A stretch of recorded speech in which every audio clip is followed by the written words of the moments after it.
Okay, welcome to part 10, where you're going to set up a rigid body simulation. While traditional animation is great for animating a single soccer ball, dynamics would be a better option if you want to animate a bunch of soccer balls. Dynamics requires a simulation so that the solver can go frame by frame determining how each of the participating objects interact with each other. You will use pack geometry to help get an efficient result for this simulation. So let's start by going back to the build desktop. And what we're going to do here is let's turn off the bouncing ball and this version of the bouncing ball and turn back on the original soccer ball, which we have right here. So let's dive into here. Let's press N to select tool, press N to select the whole soccer ball. We're going to go to the modify shelf and click extract. This goes and creates another soccer ball over here. So we can go and hide this one. And then we can go to this one and call this soccer ball underscore sim. Okay. And we can bring that over if we want. Just bring that over to there. So now that we have that, we're going to do our work inside here. And the first thing we're going to do is we're going to add a box. So we're going to add a box node. Oh, we're going to add a box node here in the network. Have those two next to each other. And we're going to start by moving this up high. And you're going to see that you're not going to see it because it's not selected. So what we need to do is select this one, go to the handle tool, and there we will see that box. As a matter of fact, if we want, let's set the display flag that and template flag on the soccer ball. So now we're going to take this and we're going to rotate it. We're going to go 45, tab 45, tab 45. And then we're going to go here, 3, tab 3, tab 3. And that creates some extra topology on it. And then we're going to go and make it bigger, much bigger. And we're going to take the points of this, and that's we're going to copy the soccer ball to that. So the next thing we're going to do is go copy to, and we're going to copy to points. And the soccer ball goes in one side, the box goes in the other, and we can turn that template off. Set the display flag on copy to points, and there we go. Now, the first thing we're going to do there is pack an instance. That will make it a little more efficient from a simulation point of view. And then the other thing we're going to do is we're going to go tab mountain. We're going to add a mountain node right into there. We're going to turn off a long vector, and we're going to take this and say 2. And that gives just a bit of agitation to the balls so they don't look like they're on a grid. Okay, so what the next thing is, go tab RBD bullet solver. This is where the simulation is going to take place. We're going to click this down, attach this, set display flag. Now we're not at frame 1, so nothing's there, so go to frame 1. And we're going to click on the collision tab, and we're going to scroll down and say ground plane. And this will allow us to press play and see our simulation is in play. Now, the thing here is it's not that exciting. So let's see what we can do to jazz it up a little bit. So we're going to go back to here. We're going to set the bounce on here to 0.8. That's on the ground. So the ground will become a little bounce here. And then the actual physical properties of the balls themselves, we're going to set a density that's a little bit lighter, much lighter, so that it doesn't feel heavy. And we're going to set a bounce of 1.1. And we're going to press play. And now you see we got a lot more interesting sort of activity as the balls bounce and interact with each other and so on and so forth. Excellent. So now we've got a simulation of these soccer balls that we can begin to work with. So the next thing, and by the way, you see the blue means that it's been simulated, so you can actually scrub once it's been pre-simulated just to evaluate and explore that. So we're going to go attribute and attribute delete.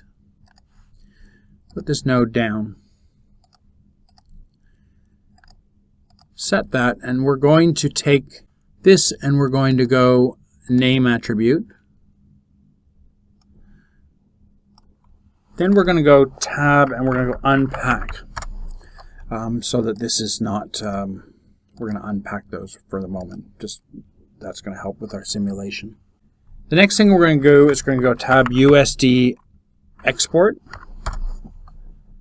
And if we click there, we can set up the soccer ball for export. And one of the reasons we unpacked was to get back the UVs that we're going to need when we texture the various objects. So we're going to rename this ball geo, which is similar to the name we used before, and we want to make sure we have the same path. So /geo/$os.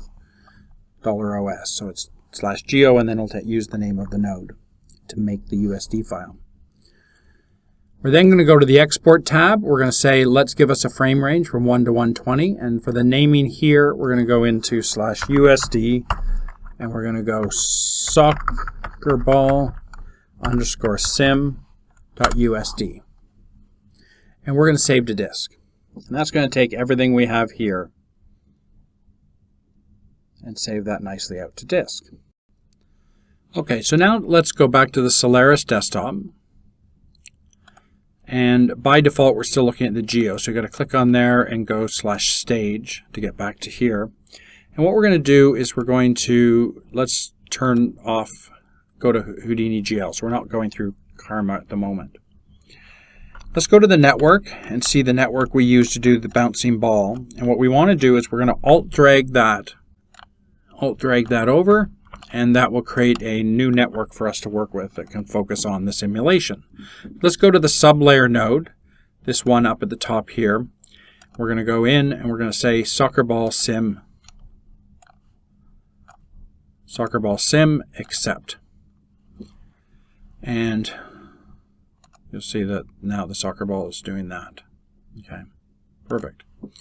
Now the transform tab we don't need, so we're going to bypass that. We're going to go to the camera to edit. And so now we see the edit the way that it was for the bouncing ball, but we need to do it a little differently. So we're going to go on to this, select this here, go to the handle tool if we wanted to, and we can just move this around until we get a look that we like. So because of this lock, we're in camera 1. And now we can say, okay, is that giving us the sim that we want? Okay, that's looking pretty good. Okay, excellent. So now that we have the camera done, we want to do the light mixer. Now let's get rid of the light mixer that we had there and let's put in a new one. So light mixer. We want to start this fresh just so that we can do what's necessary for this particular shot. And so let's go in and go Karma XPU. And let's take these 3 lights over and drag them over here. And you can see them here and you can see their contributions. Each of them are contributing, most of them are contributing from this side. We may want to change that, so let's turn that off. Let's go to Transformers and go to Point Light 2. And what we're going to do is we're going to go to the shadow option. We're going to click here, and then we're going to go Shift there. And that changes the light there. What we can then do is let's change the attributes here. So let's have light 2 be 1,000. And we're going to put light 1, let's do 300. And let's do this one at 0.2.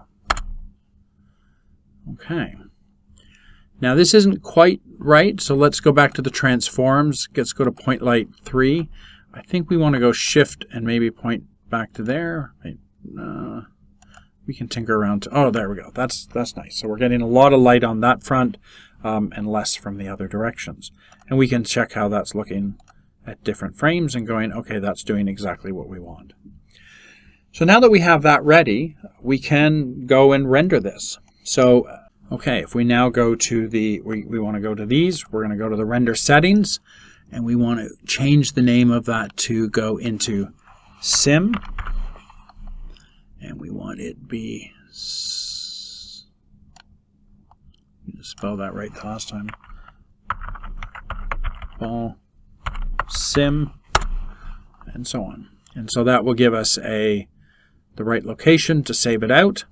and then we can go in and frame range is all set, and we can say render to disk. Now, just to review what this network has done, is the sublayer, again, replaced the soccer ball from up here with the new version of that. That's one of the things USD can do, is you can layer a new version. And then because it had the same name, it picked up, you can see it there, it picked up the texture maps.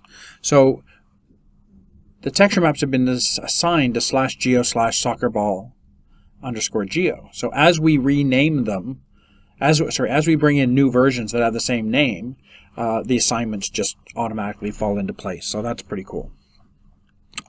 And then we are ready to go. So let's go to shot 3, and what we will do now is render to disk. And there we go. It's getting started from there.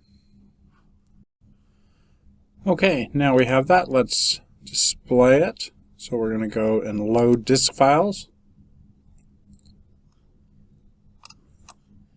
Render sim, and then we can load that. And here we have the animation of the soccer balls.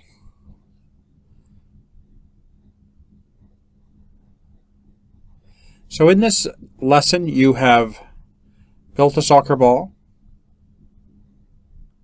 set it up for rendering, animated it 2 different ways, either as a straight-ahead keyframe bouncing ball, or here as a simulation done with rigid body, and essentially explored a whole bunch of the main concepts and ideas that surround working in Houdini. So thanks for joining us on this journey, and I hope that you learned things that you can take forward as you further develop your skills. Have a great day.